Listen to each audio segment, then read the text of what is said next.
নোয়াখালী জেলার সেনবাগ উপজেলা স্বাস্থ্য কমপ্লেক্স অনিয়ম ও দুর্নীতির কারণে চরম বিপর্যস্ত অবস্থায় রয়েছে। 4.25 লাখ মানুষের একমাত্র চিকিৎসা সেবার আশ্রয়স্থল এটি।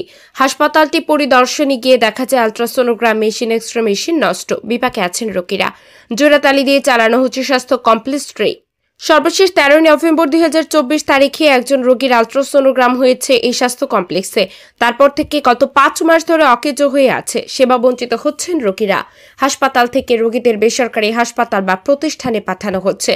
একজন রোগী নাম প্রকাশে অনিচ্ছুক থেকে বলেন, আলট্রাসোনোগ্রাম ও এক্সরে নষ্ট থাকায় আমাদের বিভিন্ন ক্লিনিক ও প্রতিষ্ঠানে বেশি টাকাতে পরীক্ষা করতে হচ্ছে। এসব বেসরকারি ক্লিনিক ও প্রতিষ্ঠানে তাদের ইচ্ছে মতো টাকা নেয়। সরকারি হাসপাতাল থাকতে যদি আমাদের মতো গরিব রোগীরা বাহির থেকে পরীক্ষা করতে হয়, তাহলে এই হাসপাতাল থেকে আমাদের লাভ কি? 4.25 লাখ মানুষের জন্য স্বাস্থ্য কমপ্লেক্সের 10টি চিকিৎসক পদের বিপরীতে রয়েছে মাত্র 3 জন চিকিৎসক। মেডিকেল অফিসার পদে 9টির বিপরীতে কর্মরত আছেন মাত্র 6 জন। সিনিয়র নার্স পদে 30 জনের বিপরীতে কর্মরত আছেন 23 জন। পরিবার পরিকল্পনা কর্মকর্তা সকাল 9টার পরিবর্তে অফিসে আছেন 12টায়, কথা বলে অভিযোগ রয়েছে। ড্রাইভারের অভাবে বন্ধ হয়ে আছে হাসপাতাল একমাত্র অ্যাম্বুলেন্সটি। সময় মতো খাবার পায় না রোগীরা। ইসিজি মেশিন, ডেন্টাল চিকিৎসার সরঞ্জামের অভাবে সেবা বঞ্চিত হচ্ছেন রোগীরা। এসব অনিয়ম অভিযোগের কারখানা দেখার কেউই নেই যেন। ডাক্তার কম থাকায় রোগীদের দীর্ঘ লাইনে হিমশিম খাচ্ছেন ডাক্তাররা। আবার দেখা যায় কোন কোন চেম্বারে ডাক্তার নেই, রোগীদের দীর্ঘ লাইন। রাত্রিকালীন সেবা নিয়ে অভিযোগের শেষ নেই। সন্ধ্যার পর কোনো ডাক্তার পাওয়া যায় না। রোগীদের 20 কিলোমিটার দূরে জেলা শহরে নিয়ে যেতে হয়। নাম প্রকাশে অনিচ্ছুক একজন নার্স বলেন, আমরা যতটুকু পারি করি, কিন্তু প্রয়োজনীয় সরঞ্জাম না থাকে কতটুকু বা করা সম্ভব।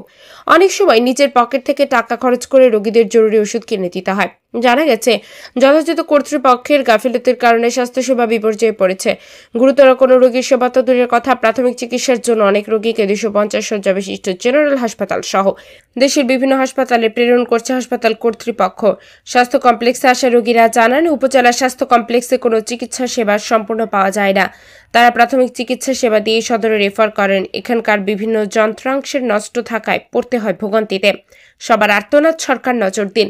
অন্য এক রোগী বলেন, আমাদের মতো সাধারণ মানুষ যাতে বিনামূল্যে চিকিৎসা সেবা পায়, এর জন্য সরকারের কাছে দাবি আমাদের হাসপাতালের দিকে নজর দিন।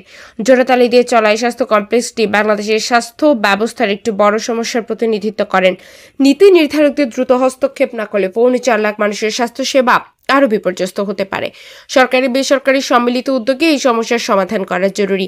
সেনবাগ উপজেলা স্বাস্থ্য ও পরিবার পরিকল্পনা কর্মকর্তা ডাক্তার রাদি আফরোজ বলেন, জরুরি ভিত্তিতে জনবল নিয়োগ ও আলট্রাসোনোগ্রাম মেশিন সচল করতে ঊর্ধ্বতন কর্তৃপক্ষকে অবগত করা হয়েছে।